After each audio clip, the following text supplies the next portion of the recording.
Praise the lord, హల్లెలూయా. దేవుడి నామానికి స్తోత్రాలు. మీ అందరికీ నా వందనాలు తెలియజేస్తున్నాను. ఈ దినం కొరకు దేవుడు సిద్ధపరిచినటువంటి మాటలు, ప్రియ సహోదరి సహోదరుడా, ఈ దినం కొరకు పరిశుద్ధాత్మ దేవుడు సిద్ధపరిచినటువంటి మాటలు, ఈ దినము అనేక మంది కృపాకాలం అని చెప్పి దేవుడు క్షమిస్తారు ఎంతైనా అని చెప్పి తెలిసి తప్పు చేస్తున్నారు. చాలామంది తెలియక అజ్ఞానంతో తప్పు చేస్తున్నారు. కొంతమంది చేసినాక క్షమాపణ అడగచ్చు కదా, కృపాకాలంలోనే ఉన్నాం కదా అని చెప్పి మీరు అనుకుంటూ ఉండొచ్చు. అయితే దేవుడి దినము మీతోనే మాట్లాడుతున్నారు. ఇక్కడ బైబిల్ గ్రంథంలో మనం ఒకసారి చూసుకున్నట్లయితే పాత నిబంధన అంతట్లో దేవుడు కంటికి కన్ను అన్నట్టు దేవుడు ప్రతి ఒక్కటి మాట్లాడుతూ ఉన్నారు. ఇక్కడ సంఖ్యాకాండం 31 వచనంలో మనం చూసుకున్నట్లయితే హింసకు ప్రతి హింస చేయడు అని చెప్పి దేవుడు మాట్లాడుతున్నారు. మీరేం చేశారో దానికి రిటర్న్ మీకు అదే వస్తుంది. ఇక్కడ కొత్త నిబంధనలో మనం చూసుకున్నట్లయితే అక్కడ యేసు ప్రభుల వారు మీరు తప్పు చేస్తే ఆయన కనికరం చూపించేటువంటి దేవుడు ఉంటున్నారు. ఫస్ట్ కొట్టి బుద్ధి చెప్పాలనుకున్నారు. మీరు చేసేది దెబ్బ తగిలితే ఇప్పుడు ఓకే, రియలైజేషన్ అనేది సమ్ టైంకి వస్తుంది కదా, మనం చేసింది తప్పు కాబట్టి తండ్రి కొట్టాడు, లేకపోతే దేవుడి యొక్క శిక్షను నా మీద పంపించారు, నీ యొక్క శ్రమ ఫేస్ చేస్తున్నాను అని చెప్పి కొట్టినప్పుడు దేవుడు నీకు అర్థమవుతుందని చెప్పి అనుకుంటారు. కానీ నువ్వు ఏం చేస్తున్నావంటే ఆ దెబ్బలు తింటా కూడా ఇంకా నా మీద కోపం ఉంది తండ్రికి, అందుకే నన్ను కొడుతున్నాడు, నేను ఎందుకు మాట వినాలని చెప్పి నువ్వు ఎదురు తిరిగి ఇంకా పాపం చేస్తున్నావు. తర్వాత నూతన నిబంధనలో ఏం చేశారు, ఆయన ప్రేమతో చెప్పడానికి ట్రై చేస్తారు. నువ్వు ఎన్ని తప్పులు చేసినా, నీకు అర్హత లేకపోయినా నీకోసం ప్రాణత్యాగం పెట్టి చూడు, నేను నీకోసం ప్రాణం పెట్టేంతలా ప్రేమిస్తున్నాను, నేను క్షమిస్తున్నాను, నువ్వు చేసే తప్పులు చేయబోయే తప్పులు ప్రతిదానికి నేను ఫర్గివ్నెస్ ఇస్తున్నాను, నా యొక్క పరిశుద్ధతను ధరించుకొని నీవు పరిశుద్ధంగా జీవించని చెప్పి దేవుడు ప్రేమతో చెప్పాడు. మొదట దెబ్బతో, నువ్వు చేసిన దానికి తగినటువంటి శిక్షతో దేవుడు నీకు బుద్ధి చెప్పారు. తర్వాత ఇంకా నువ్వు మారకపోయేసరికి ప్రేమతో చెప్తున్నారు. నువ్వు ప్రేమతో కూడా చెప్పినప్పుడు వినకుండా నీకు నచ్చినట్లు నిర్లక్ష్య స్వభావంతో, నెగ్లిజెన్స్ స్వభావంతో ఇంకనూ నువ్వు కృపాకాలం ఉంది కదా అని చెప్పి నీకు నచ్చినట్టు జీవిస్తూ ఆయనకి ఇష్టం లేనివి చేస్తూ ఫర్గివ్నెస్ ఉంది కదా అని చెప్పి అనుకున్నట్లయితే ఓర్చుకునే సమయం కొంతకాలం వరకే ఉంటుంది. ఆయన ఓర్చుకుంటున్నారు, మారుతాడులే నా బిడ్డ మారుతాడులే అని చెప్పి ఆయన కొట్టాడు. కొట్టిన తర్వాత అయ్యో నా పిల్లే కదా అని చెప్పి మరలా ప్రేమతో బుజ్జగిస్తున్నారు. బుజ్జగించేటువంటి టైంలో చేతకానితనంగా నీవు దేవుణ్ణి లెక్కలోకి తీసుకుంటున్నావేమో, అందుకోసమే దేవుడి దినం నీతో మాట్లాడుతున్నారు. ప్రేమ చూపిస్తారు, ప్రేమ చూపించి అది మరీ మితి మీరిపోతే శిక్ష అనేది కూడా నువ్వు పొందుకునేలాగా దేవుడు శిక్షించగలిగేటువంటి దేవుడు ఉన్నారు. ఇక్కడ కృపాకాలంలో మనం చేసేటువంటి ప్రతి ఒక్క తప్పుకి ఫర్గివ్నెస్ ఉంటుంది. కానీ తెలిసి చేసి నీవు మరలా ఫర్గివ్నెస్ అడుగుతుంటే నీ యొక్క ఇంటెన్షన్స్ అనేవి నువ్వు బయటికి ఇట్లాగా దేవుడితో మాట్లాడుతూ ఉండొచ్చు. కానీ నువ్వు ఎందుకు చేస్తున్నావు, దేనివల్ల చేస్తున్నావు, నీ యొక్క హృదయంతరంగంలో ఇంటెన్షన్స్ని ఆయన చూస్తున్నారు. ఆ ఇంటెన్షన్స్ని చూసి దేవుడికి ఈ దినం కోపం వస్తుంది. నేను త్వరగా రాబోతున్నాను, నువ్వు చేసి ప్రతి ఒక్క క్రియని నేను నిన్ను అడుగుతాను, లెక్క అడుగుతాను. ఎందుకు చేసావు, ఎందుకు అక్కడికి వెళ్ళావు, రహస్యంగా ఎందుకు అలా చేసావు అని చెప్పి ప్రతిదీ లెక్క అడుగుతాను.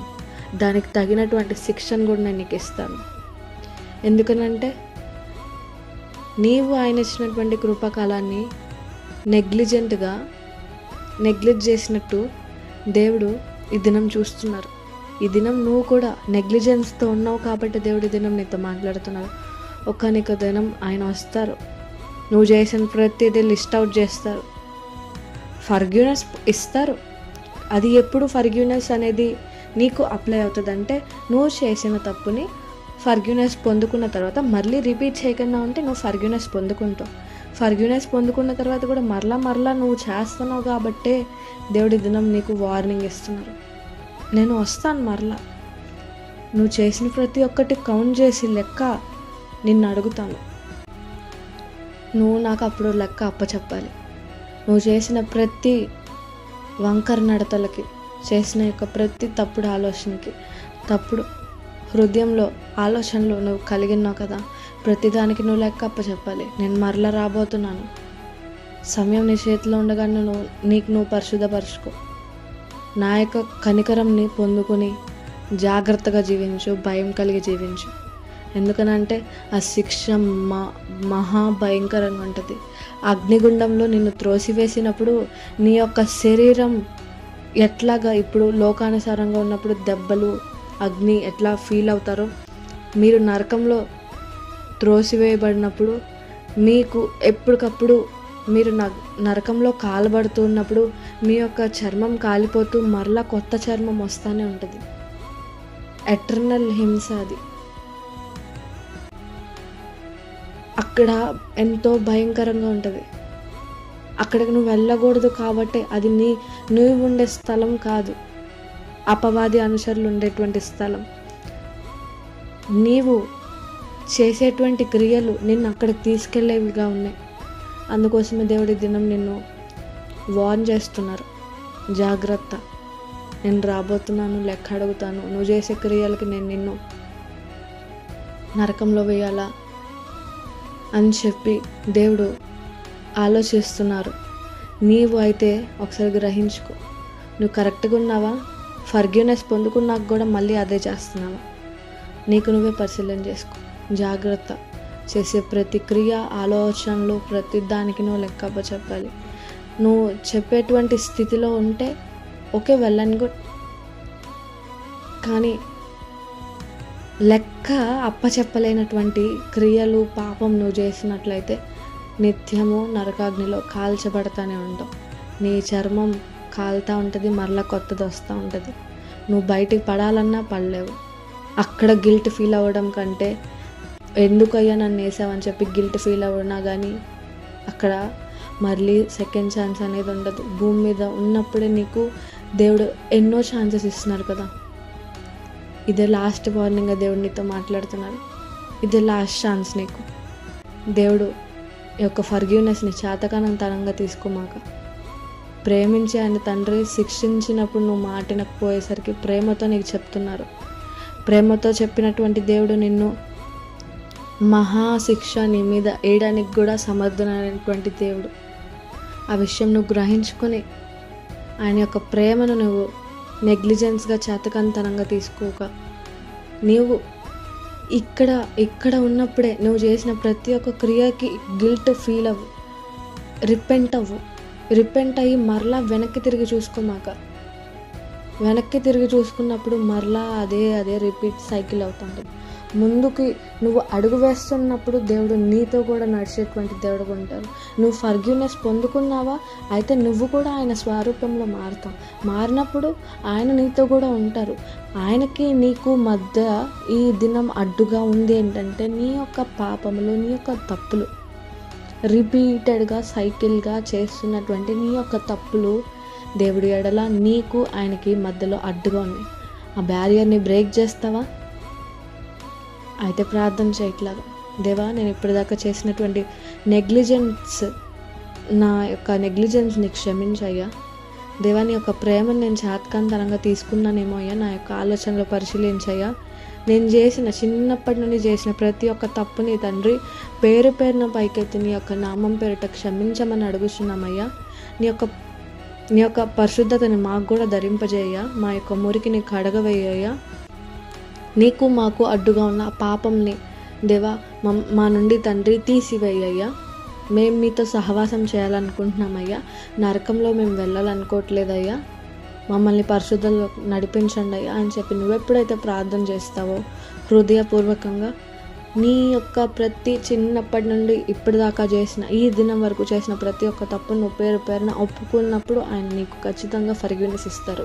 ఇచ్చినప్పుడు దాన్ని కాపాడుకునే బాధ్యత నీలోనే ఉంది.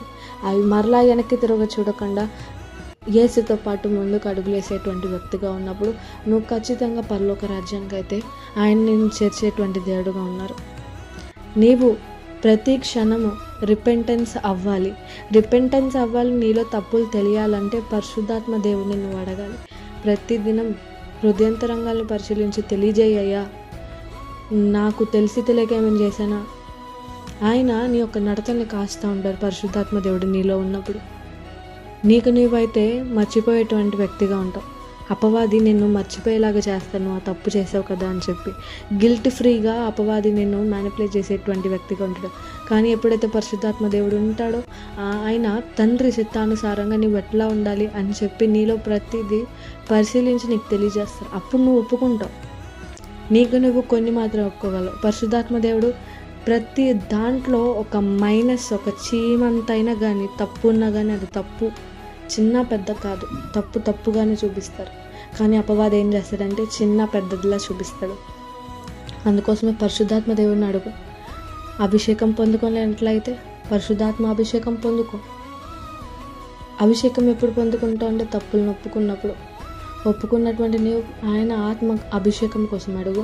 ఆయన నిన్ను మెండుగా, నిన్ను ఖాళీ పాత్రగా ఉండనివ్వక ఆయన యొక్క అభిషేకంతో నింపి ఆయన తన యొక్క మార్గంలో నడిపించి నిన్ను పరలోక రాజ్యానికి చేర్చేటువంటి దేవుడు ఉంటారు. వార్నింగ్ నిర్లక్ష్య పెట్టగా జాగ్రత్త పడి ప్రతి ఒక్క దానికి లెక్క అప్పచెప్పాలని భయపడుతూ నీవు ప్రతి ఒక్క దినంని, ప్రతి ఒక్క క్షణంని జీవించాలని కోరుకుంటూ అట్టి కృప దేవుడు మీకు దయచేయను గాక. ఆమేన్.